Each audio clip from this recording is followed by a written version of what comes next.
다음 이슈가 북한 해커 관련 뉴스입니다. 미국 법무부가 북한 정보기관 소속 해커 3명에 대해서 재판을 넘겼다고 하는데 네. 신병을 확보하지 않은 상태에서도 그렇게 네. 하나 봐요? 신병 확보하지 않은 상태에서 3명의 이름을 지목했어요. 이게 좀 이례적이라서 눈에 띄는 대목인데 박진혁, 전창혁, 김일 이렇게 이제 누가 봐도 우리나라 이름이죠. 네. 북한 사람 3명의 사진까지 공개하면서 기소했는데 혐의가 굉장히 대단합니다.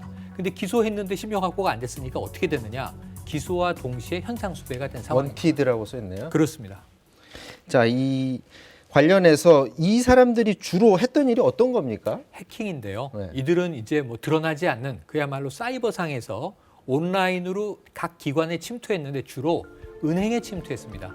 굉장히 글로벌 다국적 은행에 침투하면서 적어도 2016년부터 최근까지 우리 돈으로 환산하면 1조 4천억 원에 달하는 1조가 막대한 넘어요? 돈, 13억 달러의 돈을 해킹 시도한 혐의를 가지고 있고요. 문제는 뭐냐면 그럼 저 중에 얼마나 실제로 북한이 탈취해 갔을까 이게 궁금한데 이 미국 법무부가 그 정확한 내용을 밝히진 않았지만 적어도 2천억 원 이상 정도는 해킹에 성공했을 것으로 추정되고 있기 때문에 지금 이 3명이 한 행위가 이 정도거든요.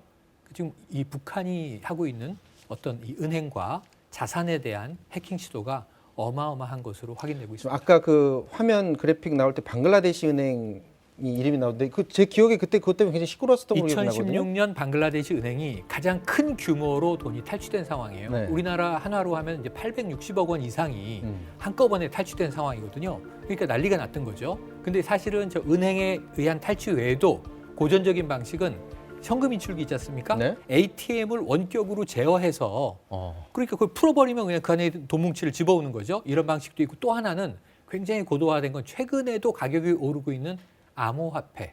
암호화폐 거래소를 상당히 털었다는 것도 이번에 확인이 됐습니다. 그럼 암호화폐를 해킹해서 그 보이지 않는 그 돈까지도 빼낼 수가 있다는 그러니까 겁니까? 예를 들면 제가 보유하고 있는 비트코인이 전자지갑에 들어있는데 네. 저의 전자지갑에 침투해서 저의 계정을 무력화시키고 그 안에 돈을 자기 계정으로 옮겨가는 방식인데 네. 이게 왜 이 북한에서 눈독을 들이는 일이 됐냐 하면 암호화폐는 아직 국제적으로 법정 통화는 아니지 않습니까? 네. 그리고 거래소라고 이야기해도 이게 대부분 사설 거래소입니다. 우리나라도 그렇고. 그러다 보니까 법률적으로 해킹 피해에 대한 보상 규정이 법제화되어 있지 않기 때문에 그리고 또 이제 범죄에 많이 쓰이기 때문에 이런 부분들에 대해서는 범죄의 대상으로 삼아도 어찌 보면 상당히 좀 수사를 덜 받을 수 있는 용이성이 있었다. 이렇게 분석되고 있습니다. 그 암호화폐 한참 논란됐을 때 보안 부분이 뚫릴 우려가 굉장히 높다라는 지적들이 많았었는데 해킹이 굉장히 많았습니다. 북한 해커한테도 충분히 그 범행이 대상이 됐다라는 그런 얘기죠. 맞습니다. 저는 국내에도 있었을 거라고 추정이 되고요. 예를 들면 국내에서 당시에 제가 아는 지인들도 상당히 해킹을 당했는데 이걸 되찾을 방법이 없으니까 그냥 그 사설 거래소와 개인이 적정선에서 손해를 보는 방식으로 일정 부분만 보상해주고 끝 이런 처리 방식이 많았거든요. 네. 북한으로 흘러간 돈은 얼마일지도 궁금하네요. 자, 이게 그 북한 해킹 범죄 뉴스가 사실 이번에 처음 듣는 게 아니라 자주 들었어요. 네. 기존에 있었던 어떤 해킹 관련 네. 소식하고 이번 건 좀 관계가 있습니까? 관계가 있습니다. 국내는 많습니다. MB 정부 때 말이죠. 국내 농협에서 개인정보가 굉장히 많이 유출된 사건도 있었는데 네. 언론사 해킹도 있었고 이게 다 북한 소행이다. 당시에 얘기했었는데 국제적으로 미국에서는 2014년에 소니 픽처스 해킹 사건이 가장 유명하죠. 뭐냐 하면 김정은 위원장을 희화화한 코미디 영화를 만들었어요. 인터뷰라는 제목인데 미국의 토크쇼 진행자가 우리 박앵커 같은 분이 북한에 인터뷰를 하러 갔다가 암살 임무를 받았다는 얘기인데 말도 안 되는 코미디거든요. 네. 웃고 넘어갈 수 있는 건데 북한은 상당히 좀 분노했고요. 이 소니 픽처스의 해킹을 북한의 정찰 총국이 시도한 것을 미국이 포착했어요. 이때 박진혁이라는 인물이 포착이 됩니다. 박진혁. 네. 2014년에. 근데 그를 추적해 가다 보니 지금 거기에 전창혁과 김일이 함께 나오면서 2016년부터의 은행 해킹이 통째로 드러나게 된 상황입니다. 자, 미 국무부가 북한의 사이버 위협을 대북 정책의 고려 대상으로 삼을 수도 있다라고 경고를 했는데요. 잠깐 보고 오도록 하겠습니다. Of course, most frequently we speak of North Korea's nuclear and ballistic missile program, but of course its malicious cyber activity is something we are carefully evaluating and looking at as well, Rich. 자, 이게 앞서 말씀하셨던 아시다시피 이 사이버 해킹이 우리나라를 상대로도 지금 벌어지고 있는데 맞습니다. 국방백서에 봤더니 북한의 사이버 부대 규모가 6,800명, 굉장히 네. 큰 규모인데 국정원이 관련해서 내용을 밝혔는데 이 내용을 이제 야당의 하태경 의원이 간사가. 정보위 간사라 관련해서 들었다고 합니다. 준비된 영상 잠깐 보도록 하겠습니다.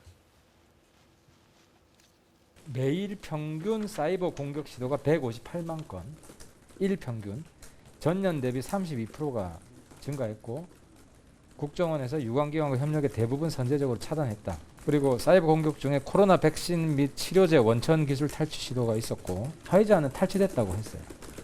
해킹 당했다고. 그리고 지자체의 행정망 침투를 위한 주차 관리 업체 시스템 해킹을 했고 첨단 기술 및 금전 탈취 목적의 해킹 메일을 뿌리고 있고 기업 협박하는 랜섬웨어 이런 해킹도 있다. 북한이 해킹한 업체로 화이자라는 업체를 지금 특정을 했는데 또 네. 정부에서는 아니다라고 그러고 네네네. 혼선을 주는 것 같아요. 예, 그러니까 아마 정부 발표 중에는 국내는 아니고 해외의 백신 업체에 대해서 백신 원천 기술을 북한이 해킹하려고 시도했다. 이건 여러 가지로 해석이 가능하죠. 북한도 지금 백신이 절박한 것인가 이런 네. 생각도 할 수 있고, 그럼 어느 회사를 이제 뚫었겠는가인데 하태경 간사가 저때 이제 화이자라는 이 브랜드를 얘기해 버리는 바람에 화이자 원천 기술이 북한 해킹에 털렸다 이런 기사가 나오게 된 건데 이 그 국정원에서는 화이자라는 회사 언급을 하지 않았다. 화이자일 수도 있고 아닐 수도 있습니다. 하지만 적어도 백신 업체의 원천 기술 해킹 시도가 있었던 것까지는 사실이고 그건 국내 업체일 수도 있지만 해외 업체일 수도 있는 것이죠. 그래서 저 부분은 조금 일단 국정원이 수정을 했는데 하지만 저러한 상황이 있었던 건 사실이고요. 생각을 해보면 지금 6,800명의 정찰총국 소속 정규군 이 해킹 전문 해커들이 전 세계를 누비면서 우선 돈을 탈취하는 일을 많이 하고 있지만 각종 정보도 탈취하고 우리나라에서는 하루에 158만 건을 해킹 시도한 게 과거에도 100만 건 정도를 했다는 거예요. 32%가 늘어난 이제 이 숫자라는 거고 그럼 뭘 했느냐? 지자체에 주차 관리 전산망 같은 것을 뚫기도 했다는 거예요. 그럼 사실은 원격으로 이 자동차 같은 것들을 움직일 수도 있고 아까 말씀드린 이제 ATM 기기 같은 것을 또 원격 조정하기도 하고 상당히 좀 위험스러운 일들을 많이 하고 있는데 국내에서도 여기에 대해서는 상당히 사이버 방위, 사이버 보안 이 문제에 대한 강조를 하기도 했는데요. 6,800명 중에 세계적으로 이름이 난 라자로스 그룹이라고 하는 팀이 있습니다. 아까 이제 3명 수배된 사람도 그 소속일 것 같거든요. 근데 북한의 해킹 기술이 국제적으로 상당히 높은 수준이라는 게 전문가들의 평가입니다. 정부가 이제 엊그제 사이버 방역 추진 전략 내놨는데 네. 그럼 이런 내놓은 대안이 좀 많은 도움이 될까요? 네네, 도움이 될 것 같습니다. 왜냐하면 일단 우리나라의 대응 방식은 조금 이제 입체적입니다. 북한이 정찰총국이 하니까 우리도 군이 해야 되는 거 아니냐? 우리도 군의 사이버 사령부가 있지 않습니까? 사이버 안보사령부의 대응도 중요하고 우리 군의 이 해커들을 막아내는 대응 역량도 중요하지만 우리는 일반 민간 은행이 뚫릴 수 있잖아요. 정부 기관도 뚫릴 수 있잖아요. 일반 민간 기업이나 언론사도 위험합니다. 네. 그래서 제일 중요한 방식은 보안 전문 기관과 정부와 더불어서 각 기업들이 함께 이 보안 그룹을 형성하는 일입니다. 이것을 사이버 보안 얼라이언스, 그러니까 연합군으로 북한을 좀 촘촘하게 막아낼 수 있는 방어 태세를 만든다는 의미고요. 이러한 것들이 좀 제대로 작동한다면 효과가 있을 것 같습니다. 정부가 이제 사이버 보안에 정부 예산 투입해서 하겠다고 하니까 맞습니다. 제대로만 쓰인다면은 도움이 많이 되겠죠. 이건 의미 있는 일이죠. 또 제대로 쓰이는지도 또 감시를 해야 될 것 그러니까 같습니다. 이게 대북 경제 제재의 대상이 될 수도 있는 게 북한이 2019년부터 현재까지 2년여 동안 3억여 달러, 그러니까 3천억 원 정도를 만들어서 이걸 주로 무기 개발에 투입했을 거라는 게 미국의 추정입니다. 네, 말씀 고맙습니다. 여기까지 하도록 하겠습니다. 지금까지 최영일 평론가였습니다. 고맙습니다. 고맙습니다. 네, 사사건건 마치겠습니다. 다음 주에 뵙겠습니다. 고맙습니다.